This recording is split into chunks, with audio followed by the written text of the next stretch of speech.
A lone figure in a poncho stands silhouetted against a blazing desert sun. Clint Eastwood, as the enigmatic Blondie, embodies the cool confidence of a classic Western hero. But this is no ordinary Western. This is Sergio Leone's The Good, the Bad, and the Ugly, a film that redefined the genre with its operatic violence, stark beauty, and morally complex characters.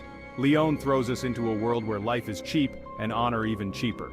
Blondie, a bounty hunter with a quick draw and an even quicker wit, crosses paths with two desperate outlaws, Angel Eyes, a ruthless killer with ice in his veins, and Tuco, a fast-talking bandit with a penchant for getting into trouble.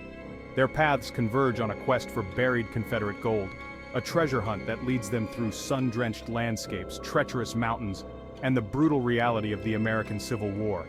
Along the way, they encounter corrupt soldiers, desperate civilians, and each other's deadly ambition. Leone's vision of the West is not one of romanticized heroes and noble cowboys. It's a world of grime, sweat, and moral ambiguity, where survival hinges on a sharp eye, a steady hand, and a healthy dose of cynicism.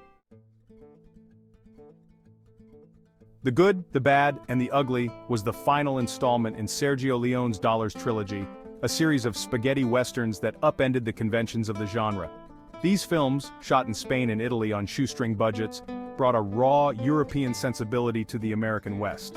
Leone's westerns were different. They were more stylized, more violent, and more morally ambiguous than their Hollywood counterparts. He employed long takes, extreme close-ups, and a minimalist approach to dialogue, allowing the visuals and Ennio Morricone's iconic score to tell the story. The Dollars trilogy, with Clint Eastwood as the nameless man with no name, became a global phenomenon. These films were gritty, stylish, and undeniably cool, capturing the imaginations of audiences hungry for something different from the traditional Western. Leone's influence on cinema is undeniable. He inspired a generation of filmmakers, from Quentin Tarantino to John Eastwood himself, who would go on to make their own mark on the Western genre. Leone's masterful direction is evident in every frame of The Good, the Bad, and the Ugly. He uses widescreen compositions to capture the vastness of the American West, dwarfing his characters against the sprawling landscapes. This visual style emphasizes their isolation and the unforgiving nature of their environment.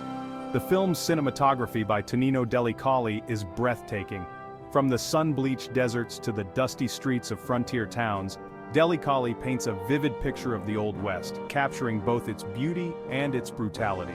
Leone's use of close-ups is equally striking. He often focuses on the eyes of his characters, revealing their emotions and intentions in a single, powerful image. These close-ups create a sense of intimacy and tension, drawing the audience into the minds of these morally ambiguous characters. Through his innovative use of camera work, editing, and composition, Leone crafts a film that is both visually stunning and narratively compelling. He transforms the Western from a genre known for its simplicity into a cinematic canvas for exploring complex themes of greed, violence, and the human condition. No discussion of The Good, the Bad, and the Ugly is complete without mentioning Ennio Morricone's iconic score. Morricone's music is not merely background accompaniment, it's an integral part of the film's narrative tapestry. His score, with its haunting melodies, operatic grandeur, and use of unconventional instruments like electric guitars and whistling, perfectly captures the film's epic scope and emotional complexity. The main theme, with its distinctive yodeling and trumpet blasts, has become synonymous with the Western genre itself. Consider the scene where Tuco frantically searches for his brother Pablo among hundreds of prisoners. Morricone's music, a blend of desperation and hope, mirrors Tuco's frantic search, amplifying the scene's emotional impact. Or the iconic climax at Sad Hill Cemetery, where the three gunslingers face off in a Mexican standoff. The music, a slow build of tension and release, perfectly complements the scene's operatic violence, creating an unforgettable cinematic moment. Morricone's score is a masterpiece of cinematic composition, elevating the good, the bad, and the ugly from a great Western to a timeless classic.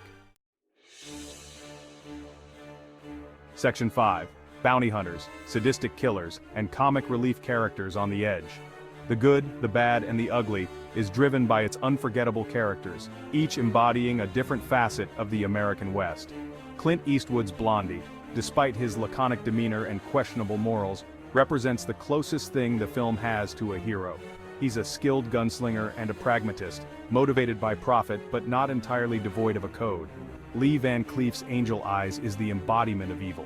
Cold, calculating, and utterly ruthless, he represents the dark side of the West, a place where violence is a currency and human life holds little value. Eli Wallach's Tuco is the wild card, a comical yet dangerous bandit whose greed and desperation often lead to chaotic consequences.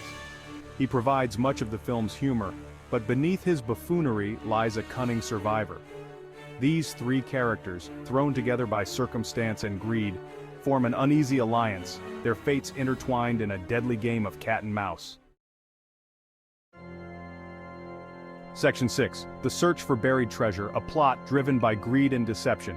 At its core, The Good, the Bad, and the Ugly is a story about greed and its corrosive effects. The search for the buried Confederate gold becomes an obsession for the three protagonists, driving them to commit acts of increasing desperation and violence. The film's plot is as winding as the dusty roads its characters travel. We follow Blondie and Tuco's partnership, which is constantly tested by betrayal and self-interest. We witness Angel Eye's relentless pursuit, his cold determination a constant threat. Their journey takes them from the sun-drenched plains to a brutal prison camp, a stark reminder of the Civil War's devastating impact. They encounter corrupt soldiers, desperate civilians, and each other's deadly ambition, all driven by the promise of gold. Through their pursuit of this elusive treasure, Leone exposes the dark underbelly of the American West, a place where dreams are often built on greed, betrayal, and the bones of the unfortunate. Section 7. The Shadow of the Civil War. Historical echoes in a mythical West.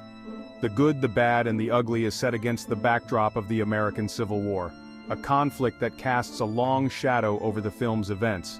While not a central focus, the war's presence is felt throughout, reminding us of the real-world consequences of greed and violence.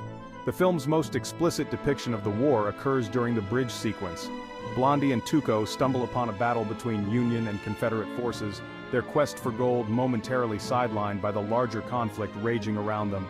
The scene is chaotic and brutal, capturing the senseless violence and destruction of war. Leone does not shy away from showing the horrors of battle, offering a stark contrast to the romanticized view of the Civil War often presented in Hollywood films.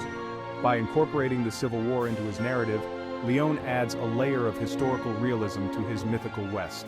The war becomes a symbol of the chaos and moral ambiguity that permeates the film's world. Section 8. Beyond Black and White, Morality in the Dust. The Good, the Bad, and the Ugly subverts the traditional Western tropes of good versus evil. In Leone's world, morality is fluid, shifting like the desert sands. His characters operate in shades of gray, motivated by self-preservation and greed rather than any sense of righteousness. Blondie, the closest thing the film has to a hero, is still a bounty hunter willing to kill for profit. Tuco, for all his comic relief, is a thief and a murderer. And Angel Eyes is a chilling reminder that true evil exists in any era. Leone's film reflects a more nuanced view of the American West, one where the lines between hero and villain are often blurred. It challenges audiences to question their own moral compass in a world where survival often requires compromising one's principles. This exploration of moral ambiguity is one of the reasons why The Good, the Bad, and the Ugly continues to resonate with audiences today. It offers a more complex and challenging view of the West than the traditional black and white morality tales that preceded it. Section 9. The Enduring Legacy. A cinematic monument to the West. The Good, the Bad, and the Ugly is more than just a Western. It's a cinematic masterpiece that transcends genre. With its stunning visuals, unforgettable characters, and Ennio Morricone's iconic score, the film has cemented its place in cinematic history. Leone's film redefined the Western, stripping away the romanticized veneer to reveal a world of grit, violence, and moral ambiguity. It's a film that continues to influence filmmakers and captivate audiences, reminding us of the power of cinema to transport us to another time and place. More than 50 years after its release, The Good, the Bad, and the Ugly remains a timeless classic, a testament to the enduring power of storytelling, cinematic innovation, and the enduring allure of the American West. What are your thoughts on the film's legacy and its impact on the Western genre? How do you interpret its exploration of morality and the human condition? Share your perspectives and join the conversation about this iconic piece of cinema history.